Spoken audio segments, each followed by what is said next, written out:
तुमच्यासोबतसुद्धा असं होतं का की भाजी तर चमचमीत हवी असते, मस्त अशी झणझणीत तर्रीदार भाजी आवडते, पण त्यामध्ये कांदा आणि टमॅटो नको असतं.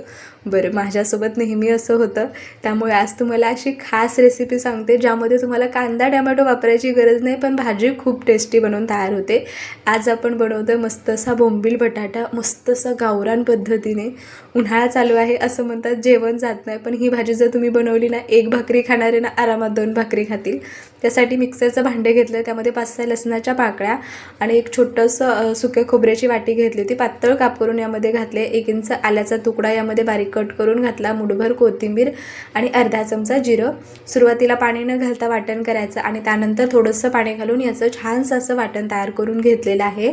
आता कढईमध्ये ना 1 चमचा तेल घातलेला आहे.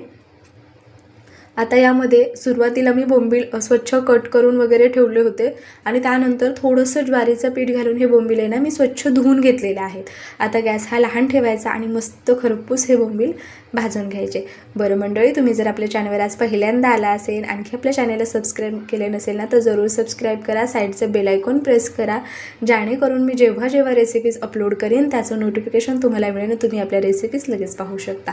बोंबील छान असे 1-1.5 मिनिटासाठी भाजून घेतले, तेलातून काढून घेतले, पुन्हा थोडंसं तेल घातलं आणि आपण सुरुवातीला जे वाटण तयार केलं होतं ते वाटण तेलामध्ये घालायचं, छान असं परतून घ्यायचं. आता आपल्याला काय करायचं ना, मस्त याला परतून घ्यायचं आहे आणि ही भाजी छान अशी मिळून यावी, दाटसर व्हावी, चव देखील वाढावी, यासाठी माझी आई देखील ही पद्धत वापरायची, त्यामुळे मी देखील वापरते. यामध्ये 2 चमचे बेसन पीठ घातलेलं आहे, म्हणजे चणा डाळीचं पीठ यामध्ये घातलेलं आहे. याने काय होतं ना, भाजी मिळून तर येते, शिवाय मस्त अशी चव देखील खूप भारी येते. आता जर तुम्हाला टॅमॅटो घालायचाच असेल ना, तर इथे तुम्ही आता 1 टॅमॅटो कट करून घालू शकता, पण इथं मी आज कांदा टॅमॅटोचा अजिबात वापर केलेला नाही. छान असं परतून घेतलेलं आहे, मस्त तेल सुटलेलं आहे. अर्धा चमचा इथं मी कांदा लसूण मसाला, पाव चमचा हळद, अर्धा चमचा इथं मी धना पावडर घातलेली आहे. त्यानंतर इथं मी मटण मसाला घातलेला आहे अर्धा चमचा आणि त्यानंतर काश्मीरी लाल मिरची पावडर घातलेली आहे. हे सगळं छान असं आता परतून घ्यायचं.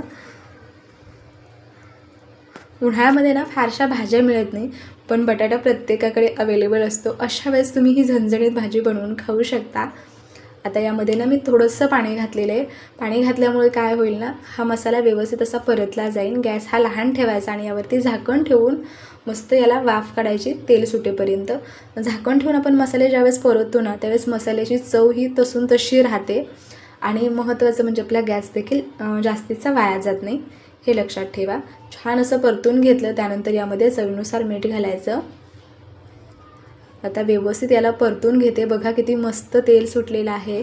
वरून थोडीशी कोथिंबीर घालायची आणि यामध्ये स्वच्छ धुतलेले बटाट्याचे काप घालायचे. तर इथं मी छोट्या छोट्या आकाराचे 3 बटाटे घेतले होते. मोठे बटाटे असेल तर 2 घेतले ना तरीसुद्धा चालणार आहे. आणि आपण सुरुवातीला जे बोंबील फ्राय करून ठेवले होते ते बोंबीलसुद्धा इथे घालायचे. छान असं मिक्स करून घ्यायचं. साईडच्या छोट्या टोपामध्ये मी पाणी गरम करण्यासाठी ठेवलेलं आहे. आता ही भाजीला काय करायचं, छान असं मिक्स करून घ्यायचं बोंबील बटाटा आणि झाकण ठेवून वाफ काढून घ्यायची. बघा मस्त तेल सुटलेलं आहे. पुन्हा याला व्यवस्थित असं मिक्स करून घ्यायचं. ही भाजी बनवण्यासाठी ना फारसा अजिबात वेळ लागत नाही आणि फारसं तामझाम होत नाही, त्यामुळे ही भाजी तुम्ही कोणत्याही वेळी बनवून खाऊ शकता. दुपारच्या जेवणाला किंवा संध्याकाळच्या जेवणासाठी बनवून खाऊ शकता. गरम केलेलं पाणी यामध्ये घालायचं. पाणी तुम्ही तुमच्या अंदाजाने कमी किंवा जास्त करू शकता. तर इथं मी 2 ग्लास पाणी गरम करून घेतलं होतं. ते सर्व पाणी यामध्ये मी घातलेलं आहे, का तर बटाटा आणखी शिजणार आहे, त्यामुळे यामधलं जे पाणी आहे ते कमी होणार आहे. आता झाकण पुन्हा मी अर्धं ठेवते आणि आता हा बटाटा शिजेपर्यंत व्यवस्थित अशी ही भाजी आपल्याला शिजवून घ्यायची आहे. अर्धं झाकण ठेवल्यामुळे काय होतं ना, भाजीला मस्त अशी तर्री येते, भाजी दिसायला खूप छान दिसते.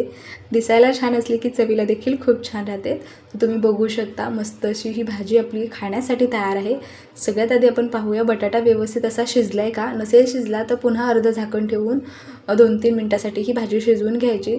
तर बघा 5 ते 6 मिनटामध्ये मस्त असा हा बटाटा शिजलेला आहे. गॅस हा मध्यम होता. सुरुवातीला लहान गॅस करूनच मसाला परतून घेतला आणि त्यानंतर गॅस मध्यम केला होता, जेणेकरून बटाटा व्यवस्थित असा शिजला जातो. वरून थोडीशी कोथिंबीर घालायची आणि मस्त अशी बोंबील बटाट्याची झणझणीत भाजी तयार झाली. तुम्ही बघू शकता मस्त अशी तर्री आलेली आहे, दाटसर आहे, खूप पातळ नाही. मस्त असं ताट वाढून घेऊया. तर इथं यासोबत खाण्यासाठी मस्त अशी गरमागरम बाजरीची भाकरीसोबतच कांदा आणि लिंबू, मस्त झणझणीत हा गावरान बेत तुम्हाला कसा आणि हा व्हिडिओ तुम्हाला कुठेही जरासुद्धा आवडला ना तर व्हिडिओला लाईक करा. बरं, ही रेसिपी जर तुम्ही फेसबुकला पाहत असाल, आणखी आपल्या पेजला फॉलो नसेल केलं ना तर जरूर फॉलो करा आणि तुम्हीसुद्धा आपल्या रेसिपीला जरूर लाईक करा. हा बोंबील बटाटा ना अगदी चिकन मटनपेक्षाही खूप भारी लागत होता, त्यामुळे जरूर रेसिपी ट्राय करा. बाय.